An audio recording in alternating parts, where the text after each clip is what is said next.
Alhamdulillahi Rabbil Alamin, salatu salamu ala man la nabiyya ba'da. Jemi me çështjet që kanë të bëjnë me ezanin.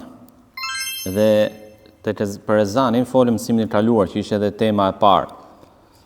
Dhe kemi thënë që ezani nga hikmja apo urtësia e ligjësimit të ezanit është shfaqja apo manifestimi i një prej shenjave të Islamit, dhe kjo është nga shenjat e mëdha të Islamit.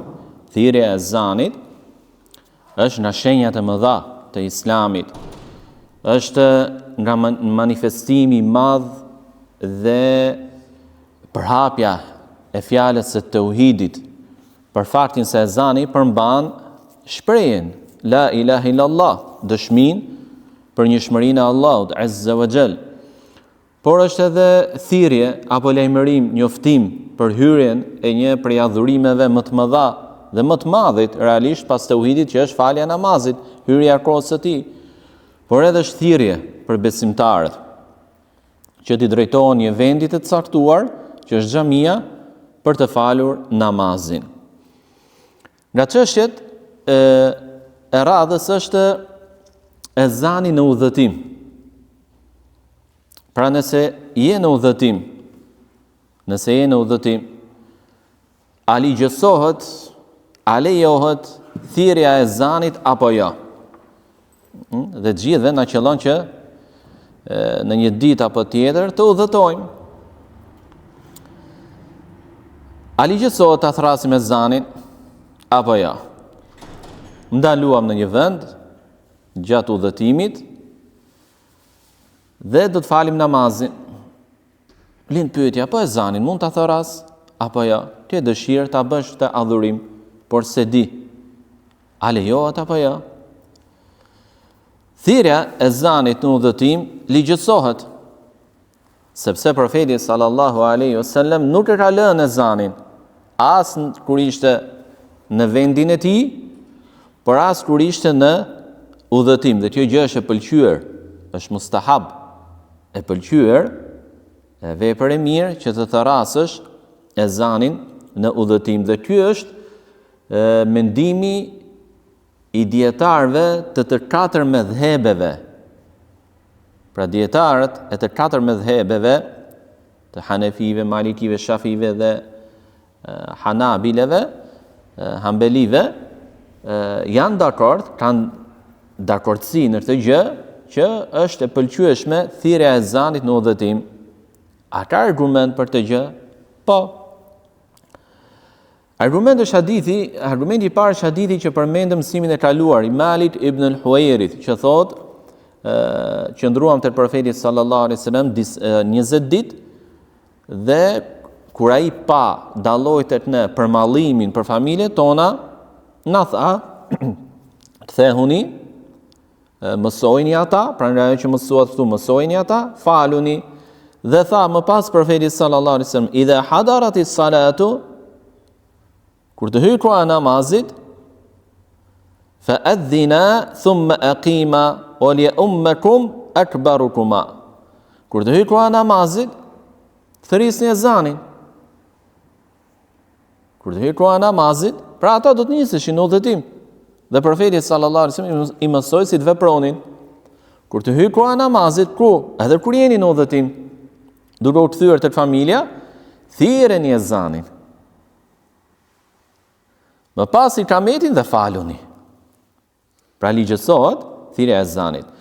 Argument tjetër është hadithi e Abu Dharrit radhiyallahu ta'ala anhu, që thotë, ishim një herë në udhëtim me profetin sallallahu alaihi wasallam, dhe kur muezini i profetit sallallahu alaihi wasallam donte të thërrisë ezanin e dhuhrit, të yles, profeti alaihi salatu wasallam i tha ebrit, ftohu. Kuptimi ftohu, pra prit të thyet një nxehtësi e madhe.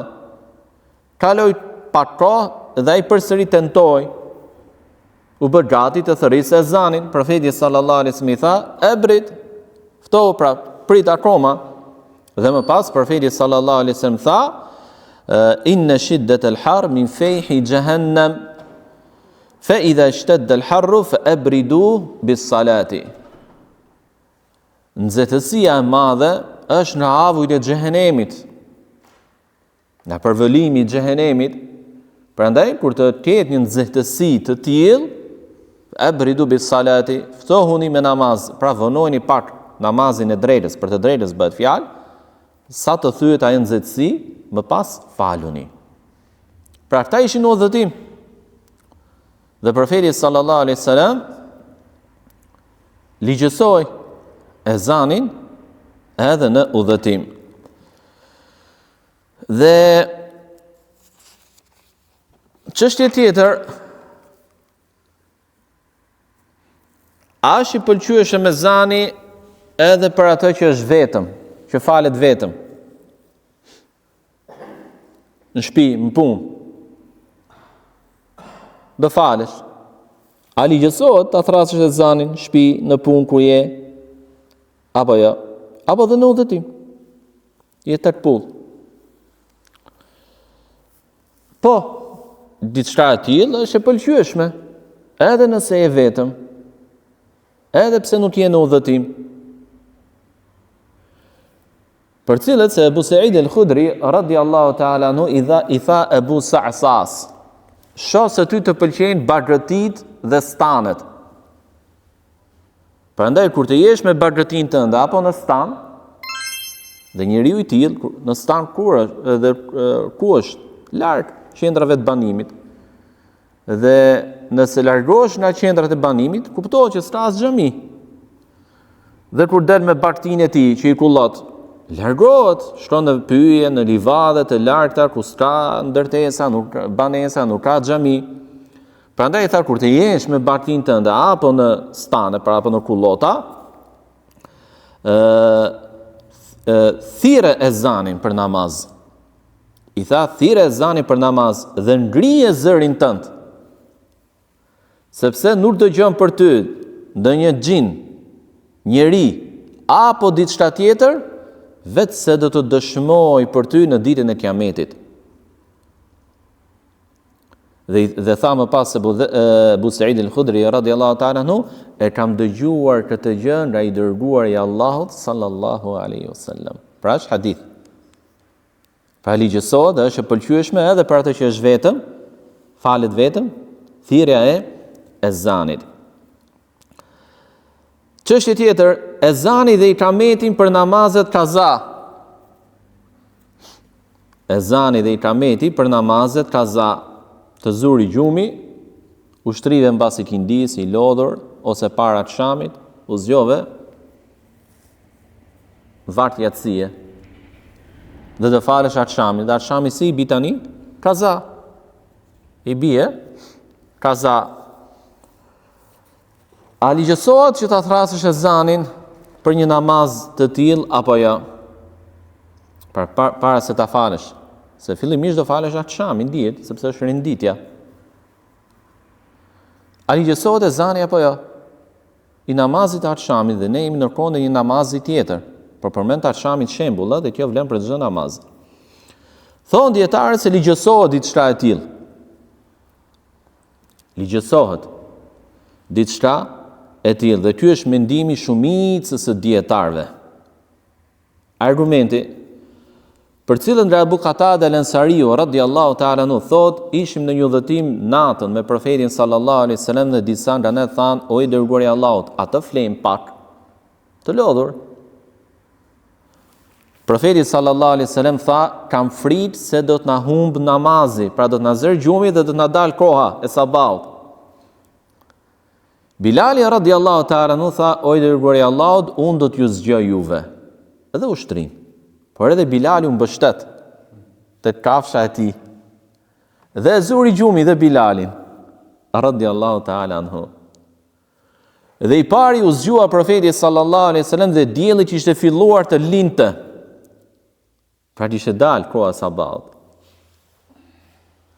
Dhe tha thiri profeti alayhi salatu wasallam, o Bilal, ku është fjala jote? Pra që thej, do t'ju zgjoj unë, e more përsipër. Radiallahu ta'ala anhu. Bilali tha, o i dërguari i Allahut, nuk kam fjetur kur në një gjumë të tillë. Pra gjumë i thellë. Tha profeti sallallahu alaihi wasallam, Allahu i merr shpirtrat tuaj kur të dëshiroj, edhe i kthen kur të dëshiroj. O Bilal, qohu dhe thire ezanin për njerëzit, lajmëroj njerëzit me ezan. Kur po thire ky ezan? Pasi ishte dal koha sabahut, ishte filluar dielli të lindë, apo jo? Gjë që tregon se ligjësohet thirrja e ezanit në një rast edhe për namazin kaza. Pas morën abdes dhe kur dielli ishte ngritur, u fal profeti sallallahu alaihi wasallam me sahabët e tij. Por gjithashtu argument tjetër është edhe fjala e Abdullah ibn Mas'udit radhiyallahu ta'ala anhu, i cili thotë se mushrikët e penguan profetin sallallahu alaihi wasallam në luftën e Khendekut nga falja e 4 namazeve në kohët e tyre, bëhet fjalë. Dhe kur erdhi një pjesë e natës, pra kur hyri një pjesë e natës, profeti sallallahu alaihi wasallam thiri ezanin, pra urdhëroi të thirrë ezanin, dha ikamet dhe fali drekën. Pasaj u dha ikamet dhe u fali kindia, pasaj u dha ikamet dhe u fal akshami, pasaj u dha ikamet dhe u fal yatsia, thot. Yatsia. Pra u thirr ezani. Për to namaze që përveç yatsis të tjerat ishin kaza, 3 namazet e tjera. Dhe kemi fal për të hadith dhe kemi thënë arsyen pse profeti sallallahu alaihi wasallam i vënoi këto namaze. Çështje tjetër,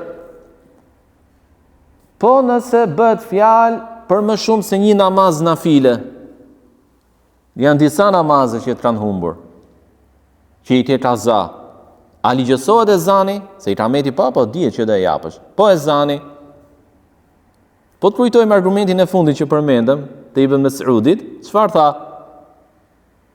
Që profeti alayhi salatu selam u pengua nga falja 4 namazeve dhe tha më pas thiri ezanin. E thiri vetëm një herë për të gjitha këto namaze dhe më pas e fali secilën prej tyre me ikamet. Pra gjë që tregon se ligjësohet, por vetëm një herë. Ligjësohet ezani, por vetëm një herë kur ka 2 apo më shumë namaze kaza. Çështje tjetër, ezani dhe ikameti kur hyn dhe vjen në një xhami që është falur namazi për katës në të. Erdhe në xhami, qofsh vendali apo udhëtar, dhe do falësh akşamin për shembull, me që ne falem akşamin. U fal, peqë është fal. Dhe ti e di që është e pëlqyeshme thirrja e ezanit, edhe kur je në udhëtim, edhe kur falesh vetëm. Çfarë do bësh? Por tani je në xhami. A është e ligjësuar apo a është e pëlqyer edhe kur je në xhami, në një xhami në të cilën është falur ai namaz, pra është thirrur ezani për të. Fjala e saktë e dietarëve në lidhje me këtë çështje është se nuk ligjësohet ezani në një rast të tillë, por vetëm ikameti. Kemi parasysh rastin. Nuk ligjësohet ezani në një rast të tillë, por vetëm ikameti. Argumenti për të është se ezani çfarë është? Njoftim për hyrjen e kohës dhe tubimin e njerëzve për të ardhur në atë xhami dhe për të falur namazin. Dhe kjo gjë u realizu. Prandaj nuk është më nevoja të bëhet thirrja për diçka të tillë. Thirrja si është thirrja për namazet që nuk ka ezan, që nuk kanë ezan. Namazet e bajrameve nuk kanë ezan dhe as ikamet. Nuk dhe jepet për to ndonjë njoftim me thirrje. Nuk thirret as ezani, as ikameti dhe as nuk thuhet as-salatu jami'atun. Dhe do përmendim argumentet për këtë çështje kur të vim tek namazet e bajrameve. Por çështu edhe namazi i istisqas, që falet për kërkimin e shiut, rënjes së shiut. Nuk ligjësohet ezan dhe as ikamet dhe as në një fjalë tjetër. Ndërsa për sa i përket ezanit të kusufit, eklipsit, dhe të do të merren secilin temë veçantë kur të vinë, por ne i përmendim me që kemi të bëjmë me ezanin. Nuk ligjësohet ezani dhe as ikameti, por është sunet thënia as-salatu jami'atun. Që njofton për thirrjen, për grumbullimin e njerëzve për një namaz të tillë. Çështja tjetër dhe e fundit, thirrja e namazit kur të paraqiten gjindët me format e tyre të ndryshme. Kur duan të luajnë me ty, talën me ty apo të frikësojnë ty. A ligjësohet thirrja e ezanit në një rast të tillë apo jo? Thonë dietarë se është e pëlqyeshme thirrja e ezanit në një rast të tillë. Dhe argumenti për të është se Suhejl ibn Abi Salih ka thënë: "Më dërgoi mua një herë babai im tek Benu Harithe." Pra të fisi, antarët e fisit, apo banesat e fisit Benu Harithe. Dhe me mua ishte edhe një djalë. Dhe nga matan kopshtit, një thirrës thiri të djalin. Ai u afrua te kopshti, por nuk pa njëri. Pra nuk e pan kush thiri. Dëgjuan emrin, ai dëgjoi emrin e vet, shkoi dhe zgjeti njëri. Kur unë të theva, thot Suhejl ibn Abi Salih, ja tregova këtë gjë babait tim. Edhe ai më tha, nëse do ta dija se do të ndodhte diçka e tillë, nuk do të dërgoj aty. Por nëse të ndodh prap, atëherë thirr ezan si për namaz. Sepse kam dëgjuar Ebu Hurejren radhiyallahu ta'ala anhu të përcjell nga i dërguari i Allahut sallallahu alaihi wasallam të këtë thënë: "Inna ash-shaytana idha nudiya bis-salati walla wa lahu husas." Shejtani kur dëgjon ezanin e namazit largohet. Dhe ai ka husas. Kjo fjala husas ka interpretime ndryshme. Një interpretim është se përplas bishin e tij, mbledh veshët e tij që mos i ngjoj, përplas bishin që të bëj zhurmë, mbledh veshët dhe ikën me vrap me nxitim. Komentim tjetër është se bën gazra, zhurmë pra, dhe largohet. Komentim tjetër është se largohet me vrap, me inat dhe me vrap. Ajo që është e rëndësishme është që thirrja e ezanit e mbron njeriu nga raste të tilla, ku ndjen vezvese, cytje nga shejtani, në këtë formë apo në forma tjera, thirr ezanin. Sepse je i mbrojtur. Gjithashtu, Umeri radhiyallahu ta'ala kur i përmendën raste të tilla, pra shfaqje të shejtanit, të xhinëve, shejtan me forma të ndryshme për të frikësuar njerëzit, për t'i trembur ata, për të futur panik e tjerë, për t'i hutuar, për t'u tallur e tjerë, tha: "Fa idha ra'aytum dhalik fa adhinu." Nëse ju ndodh diçka e tillë, thirreni ezanin.